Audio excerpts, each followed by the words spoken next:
Chemistry class में आप लोगों को स्वागत करते हैं। और आज हम लोग केमिस्ट्री के बेसिक में आज धनमूलक और ऋणमूलक तत्व के बारे में पढ़ें। इससे पहले हम लोग पार्ट 5 वीडियो में हम लोग पढ़े थे धनमूलक तत्व के बारे में, डिफिनेशन के बारे में जाने थे और ऋणमूलक के तत्व के डिफिनेशन के बारे में जाने थे।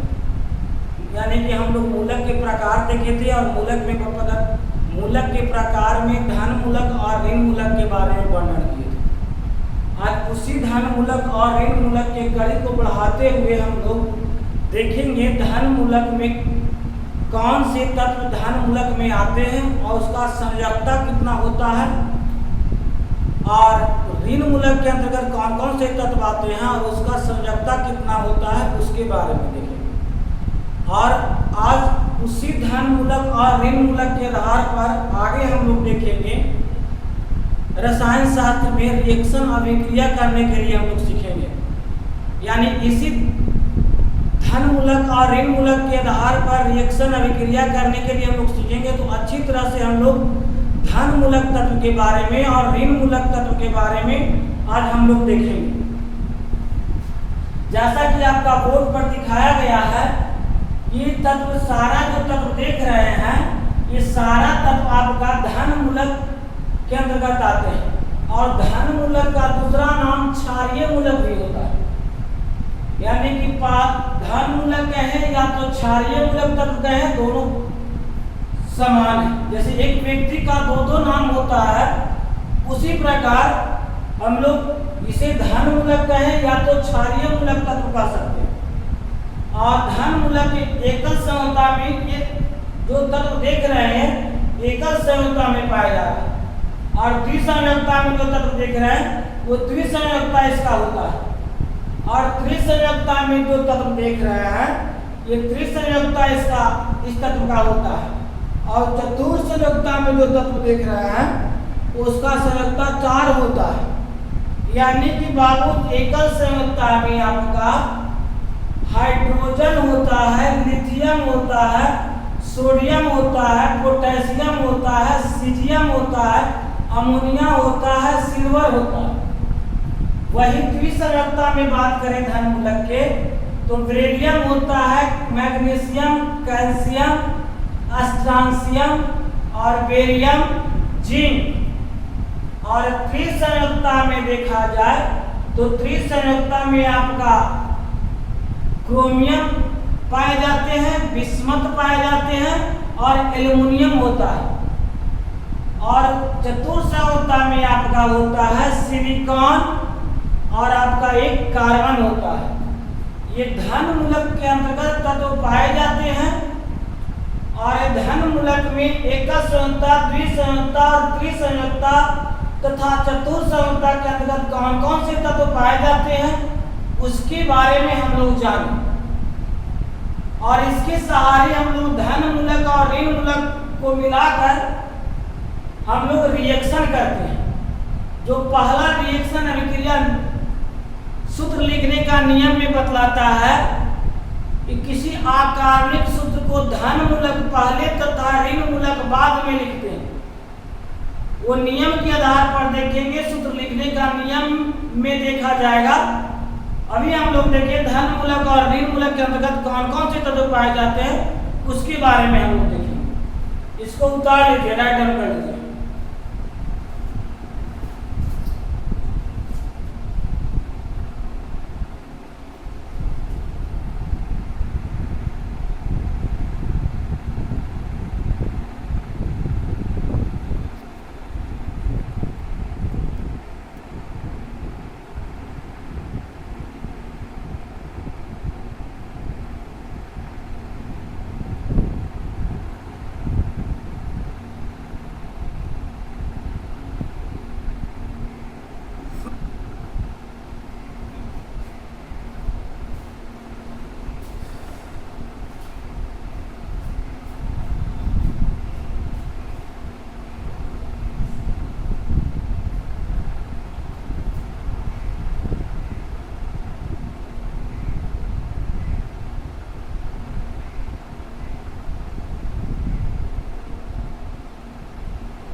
गया। तो आगे देखेंगे ऋण मूलक के बारे में, मिटाया जाए इसे।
ऋण मूलक या इसका दूसरा नाम होता है अम्लीय मूलक।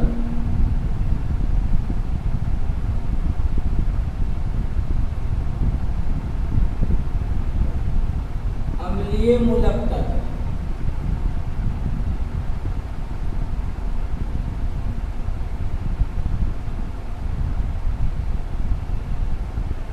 अम्लीय मूलक तत्व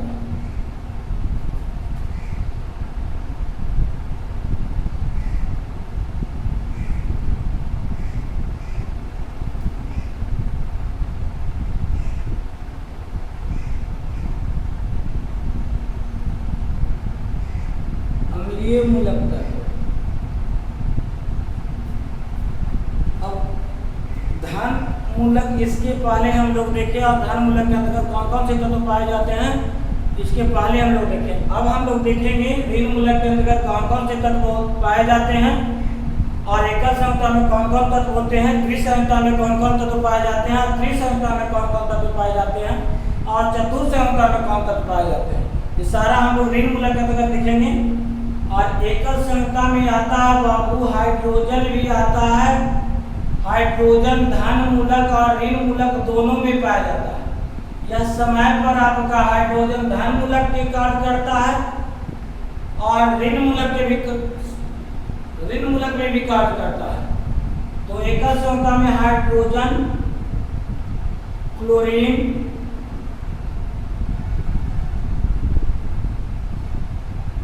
fluorine,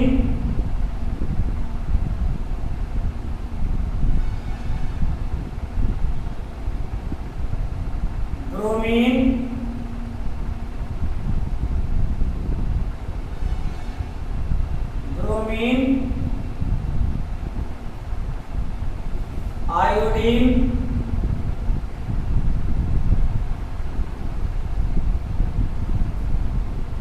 permanganate,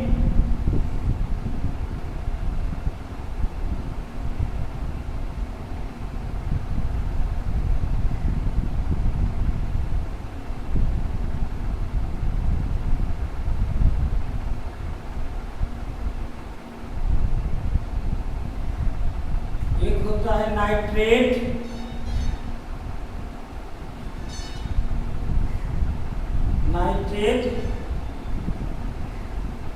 nitrite,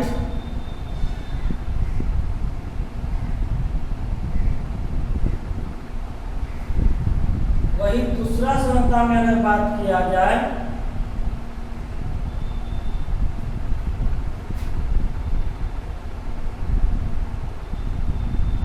sulphide,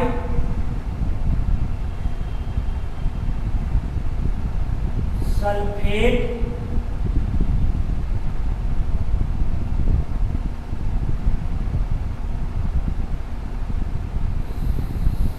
sulphide,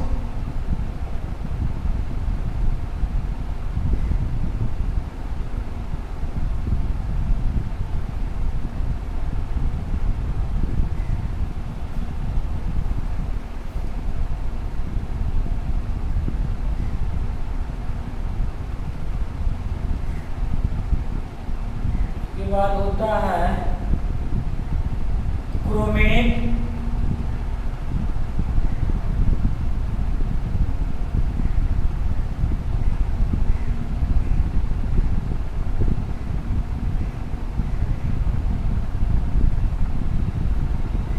ट्राइक्रोमेट,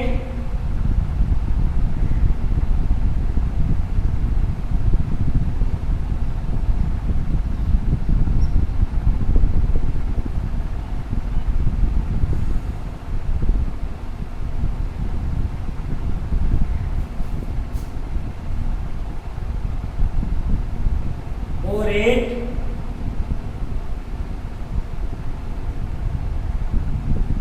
nitride, nitride,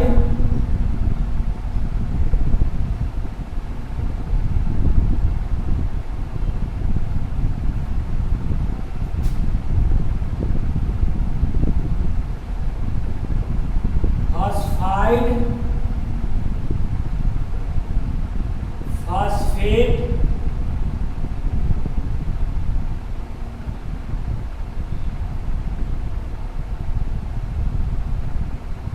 phosphate, phosphite,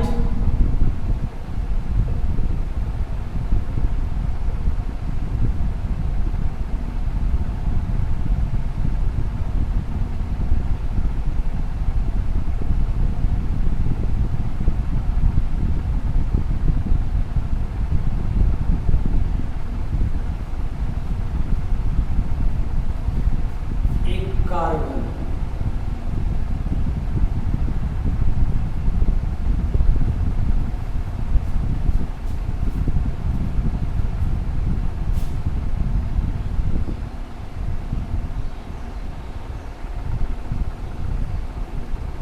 carbonate,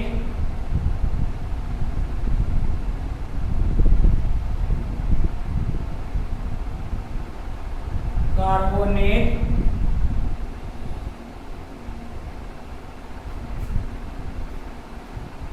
bicarbonate एकल संयुता में,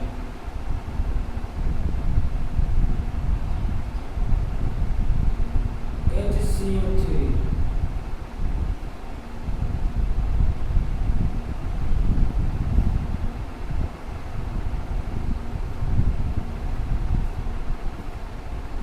तो ऋण मूलक के अंतर्गत ये सारा तत्व पाए जाते हैं और एकल संयुता में ये सारा तत्व पाए जाते हैं, जबकि द्विसंयुता में ये तत्व पाए जाते हैं और त्रिसंयुता में ये तत्व पाए जाते हैं और चतुर्संयुता में एकमात्र कार्बन तत्व पाए जाते हैं और कार्बन धन मूलक और ऋण मूलक दोनों में पाए जाते हैं।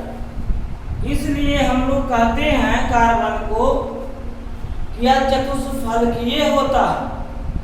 क्यों चतुष्फलकीय होता है? क्योंकि कार्बन 4 इलेक्ट्रॉन को ग्रहण भी कर सकता है और 4 इलेक्ट्रॉन को त्याग भी कर सकता है।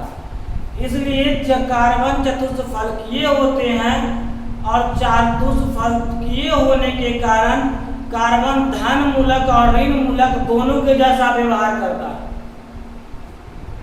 तो धन मूलक के अंतर्गत कौन कौन से तत्व थे उसके बारे में बताए और ऋण मूलक के अंतर्गत कौन कौन से तत्व हैं इसके बारे में, जैसे आपका hydrogen, chlorine, fluorine, bromine, iodine, permanganate, nitrate,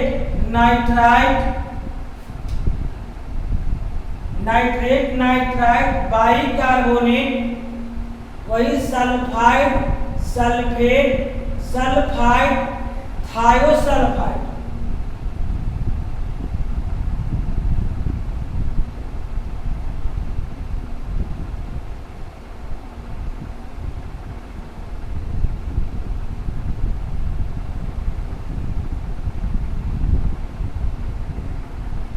थायोसल्फाइड। तो बाबू ये सारा तत्व आपके ऋण मूलक के अंतर्गत पाए जाते हैं और त्रिसंयुता में आपका बोरेट, नाइट्राइड, फॉस्फाइड और फॉस्फाइट ये सारा तत्व पाए जाते हैं त्रिसंयुता में और कार्बन एक चतुर्संयुता में पाए जाते हैं। तो ये सब सारा तत्व आपके ऋण मूलक के अंतर्गत पाए जाते हैं और ये धन मूलक और ऋण मूलक के मिलाने से जो यौगिक का निर्माण होता है वो सूत्र कहलाता है अभिक्रिया की निर्माण होती है, अभिक्रिया होती है धन मूलक और ऋण मूलक मिलाने से, और यौगिक का निर्माण होता है। तो इसे राइट डाउन करें।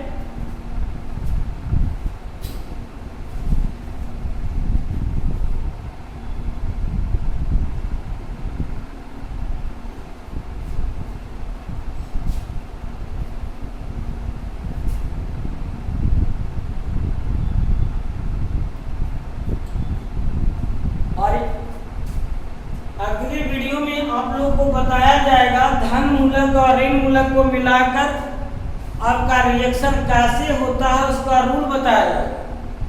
यानी कि लॉ ऑफ फार्मूला रिएक्शन करने का नियम बताया जाएगा, और किस रूप में रिएक्शन होता है उसके लिए रूल आपका होता है, 5 रूल होता है। और पांचों रूल को अगर हम लोग अध्ययन कर लेते हैं तो रिएक्शन कराने आ जाता है। यानी कि केमिस्ट्री में सबसे बड़ा हार्ड बात आती है कि रिएक्शन कैसे होता है। रिएक्शन जो स्टूडेंट को कराने आ जाता है तो केमिस्ट्री उसके लिए बहुत आसान हो जाती है। तो अच्छी तरह से मेरे साथ बने रहेंगे, पूरे एकाग्रता के साथ बने रहेंगे, और एकाग्रता के साथ धन मूलक और ऋण मूलक के साथ आपका नियम बताएंगे। पूरे एकाग्रता के साथ नियम को देखेंगे और समझेंगे, और उसको समझने के आधार पर हम लोग रिएक्शन कराना सीखेंगे। तो आज बार इतना ही, फिर अगले क्लास में हम लोग फिर अगले वीडियो के साथ